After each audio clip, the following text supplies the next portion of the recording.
Indian constitution, जिसका चर्चा पूरी दुनिया में होता है, यही वो आइन है जिसकी वजह से आज भारत दुनिया की सबसे बड़ी डेमोक्रेसी बना हुआ है। Doctor B R. अम्बेडकर द्वारा बनाया गया ये आइन इतना ठोस है कि जिसमें किसी तरह की भी बदलाव करने के लिए 10 बार सोचना पड़ता है। आइए आज हम इस वीडियो में बात करेंगे इंडियन कॉन्स्टिट्यूशन के कुछ प्रोमिनेंट फीचर्स के बारे में। सबसे पहले जान लेते हैं कि संविधान कहते किसे हैं। वो डॉक्यूमेंट जिसमें वो प्रिंसिपल्स और लॉज मौजूद हो जो गवर्नमेंट और आम नागरिकों के बीच रिलेशन को दर्शाता हो, आइन कहलाता है। साल 1946 को सबसे पहले कॉन्स्टिट्यूएंट असेंबली को फॉर्म किया गया था। उस टाइम कॉन्स्टिट्यूएंट असेंबली के जो मेंबर्स नॉमिनेट हुए थे उन्हें या तो प्रोविंशियल असेंबली द्वारा या फिर उस टाइम के रजवाड़ों ने सेलेक्ट किया था। 1947 में जब पार्टीशन हुआ और भारत 2 टुकड़ों में बट गया, उस टाइम उस असेंबली में टोटल 299 मेंबर्स थे, जिनमें से 229 को प्रोविंशियल असेंबली द्वारा सिलेक्ट किया गया था और बाकियों को रजवाड़ों द्वारा। असेंबली के प्रेसिडेंट डॉक्टर बी.आर. अम्बेडकर थे। किसी भी फैसले पर पहुंचने से पहले ये लोग सबसे पहले ये सोचते थे कि आम जनता की खुशी किसमें है। भारत ने चूंकि लंबे टाइम और तरह तरह की परेशानियों के बाद आजादी का सूरज देखा था, इसलिए कॉन्स्टिट्यूएंट असेंबली की नजर हमेशा देश की सोवरेनिटी, यूनिटी और यहाँ रहने वालों की इच्छा पर बनी रहती थी। जो मेंबर्स थे वो अलग अलग आइडियोलॉजीज रखते थे। कुछ लोगों का भरोसा सोशलिज्म पर था तो वहीं कुछ लोग गांधीयाई सोच अपनाते थे, लेकिन ओवरऑल ये सभी लिबरलिज्म के पैरोकार थे और उन सब का मकसद भारत को एक ऐसा आइन प्रोवाइड करवाना था जो यहाँ के लोगों को उनके पसंदीदा राइट्स दिला सके। और 26 जनवरी 1950 में पहली बार ये आइन भारत में इम्प्लीमेंट किया गया। अब आइए हम देख लेते हैं कि हमारे आइन में क्या क्या चीजें हैं। नंबर 1, प्रीम्बल। भारत का आइन एक प्रीम्बल से शुरू होता है। प्रीम्बल को आप दूसरे शब्दों में इंट्रोडक्शन भी कह सकते हैं, यानी किसी भी किताब को शुरू करने से पहले उसके बारे में लिखी गई कुछ अहम बातें, जिनमें सबसे पहली चीज है सोवरेनिटी, जिसका मतलब है एब्सोल्यूट फ्रीडम, यानी ऐसी गवर्नमेंट जिस पर किसी दूसरे का कंट्रोल ना हो, चाहे वो अंदरूनी कंट्रोल हो या बाहरी। ये अपनी पॉलिसियां, चाहे वो अंदरूनी पॉलिसी हो या बाहरी, सब कुछ खुद ही बनाता है। Number 2, secularism. भारत ना तो धार्मिक है, ना गैर धार्मिक और ना ही धर्म विरोधी। इसका मतलब क्या है? सेकुलरिज्म का मतलब ये होगा कि भारत में इस देश का कोई धर्म नहीं होगा और ना ही वो किसी पार्टिकुलर रिलीजन को पब्लिक फंड से किसी भी तरह की कोई हेल्प कर पाएगा। इससे 2 बातें इन्फर की जा सकती है। ए, हर सिंगल पर्सन को किसी भी धर्म को मानने और उस पर चलने में आजादी होगी। बी, स्टेट रिलीजन के बेसिस पर किसी इंसान या किसी ग्रुप के बीच कोई भेदभाव नहीं कर पाएगा। Number 3, democratic Republic. भारत का प्रीम्बल इसको एक रिपब्लिक बनाता है। इसका मतलब है हेड ऑफ स्टेट प्रेसिडेंट होगा, जिसका सिलेक्शन इनडायरेक्टली किया जाता है। वो कोई हेरिडेटरी रूलर नहीं होता जैसे कि ब्रिटेन के सिस्टम में है कि वहाँ का प्रेसिडेंट कोई हेरिडेटरी रूलर होता है। भारत में ऐसा नहीं होता।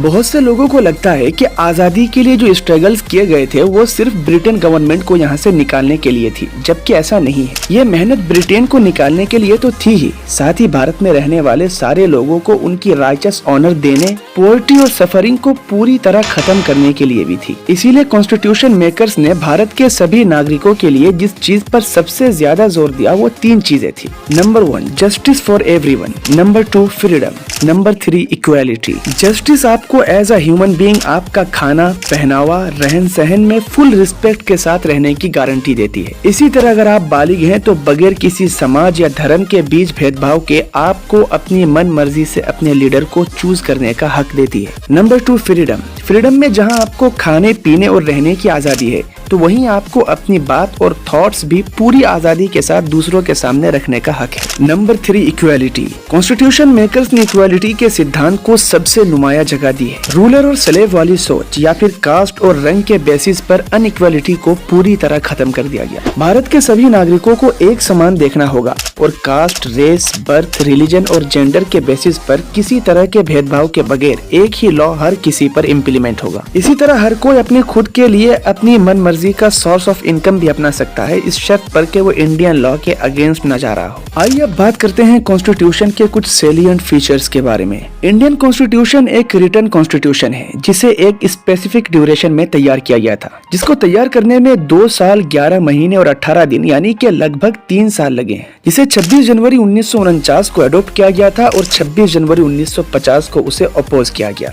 ब्रिटेन कॉन्स्टिट्यूशन एक अनरिटन कॉन्स्टिट्यूशन की मिसाल है, लेकिन इंडियन कॉन्स्टिट्यूशन लिखित रूप में मौजूद है। भारत का संविधान दुनिया की लॉन्गेस्ट कॉन्स्टिट्यूशन माना जाता है। ओरिजिनल कॉन्स्टिट्यूशन में 395 आर्टिकल्स और 8 शेड्यूल्स थे, जबकि यूएसए के कॉन्स्टिट्यूशन में केवल 7 आर्टिकल्स हैं। इंडियन कॉन्स्टिट्यूशन एक सॉलिड और फ्लेक्सिबल का कॉम्बिनेशन है। इससे हटकर अगर आप यूएसए, स्विट्जरलैंड और ऑस्ट्रेलिया को देखेंगे तो वहाँ के कॉन्स्टिट्यूशन सॉलिड कॉन्स्टिट्यूशन माना जाता है, यानी उनमें किसी भी तरह एडिटिंग नहीं की जा सकती। जबकि दूसरी तरफ ब्रिटेन के कॉन्स्टिट्यूशन को फ्लेक्सिबल कॉन्स्टिट्यूशन कहा जाता है, जिसमें बड़ी आसानी से बदलाव किया जा सकता है। भारत का संविधान ना तो एडिटेबल है और ना ही अनएडिटेबल। इसमें मॉडिफिकेशन तो की जा सकती है, लेकिन उसके लिए 3 कैटेगरीज से होकर गुजरना पड़ेगा। पहले कैटेगरी में उसे पार्लियामेंट के दोनों हाउसेस के मेंबर्स की मेजोरिटी और प्रेसिडेंट की अप्रूवल के लिए भेजने से पहले वोटिंग की जाएगी। दूसरे कैटेगरी में उस मॉडिफिकेशन के लिए मौजूद मेंबर्स की 2/3 मेजोरिटी और पार्लियामेंट के दोनों हाउसेस में वोटिंग द्वारा की जाएगी। उसके बाद उसे प्रेसिडेंट के पास अप्रूवल के लिए भेजा जाएगा, जिसको अब वो रद्द नहीं कर सकते। तीसरे कैटेगरी में दूसरे कैटेगरी के मेजोरिटी के अलावा उसके लिए कम से कम 50% स्टेट लेजिस्लेटर के द्वारा भी अप्रूवल की जानी होगी।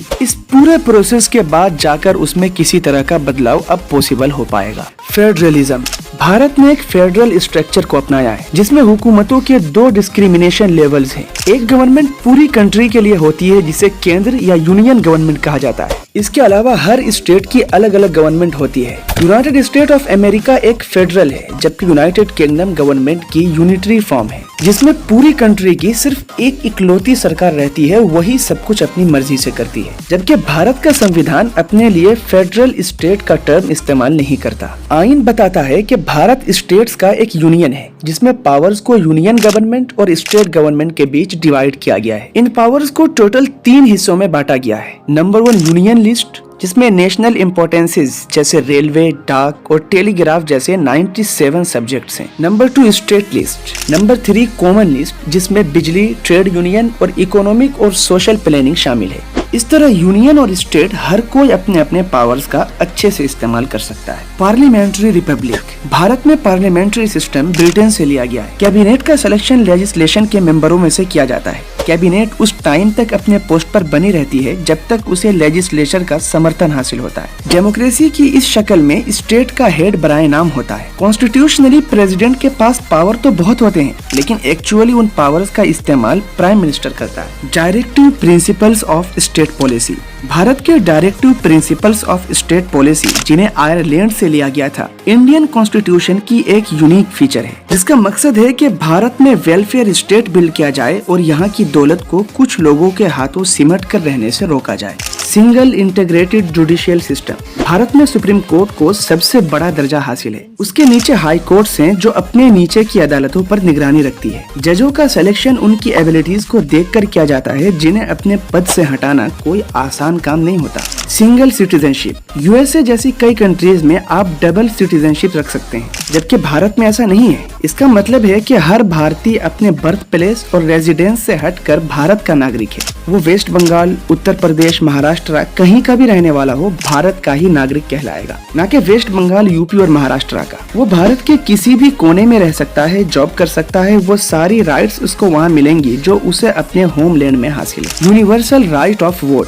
भारत का हर नागरिक जो 18 या 18+ हो, वो किसी भी नस्ल, जात, बरादरी और धर्म का हो, वोट डाल सकता है और हर किसी के वोट को बराबर की मान्यता हासिल होगी। Emergency management. संविधान निर्माताओं ने पहले ही ये भांप लिया था कि जब सरकार एज यूजुअल रन ना करे तो ऐसी सिचुएशन में क्या किया जाना चाहिए। इमरजेंसीज की 3 टाइप्स हो सकती हैं। नंबर 1 वार या बाहरी आक्रमण या विद्रोह के कारण पैदा होने वाली स्थिति। नंबर 2 राज्यों में कॉन्स्टिट्यूशनल मशीनरी के फेल होने के कारण पैदा होने वाली सिचुएशन। और नंबर 3 फाइनेंशियल इमरजेंसी। इन तीनों पर विस्तार से बात करेंगे अगली वीडियो में। फिलहाल के लिए बस इतना ही। अगर आपको वीडियो अच्छी लगी हो तो वीडियो को लाइक कीजिए और इस तरह की वीडियोस के लिए हमारे साथ जुड़े रहिए और सब्सक्राइब कीजिए लेटेस्ट बुलेटिन।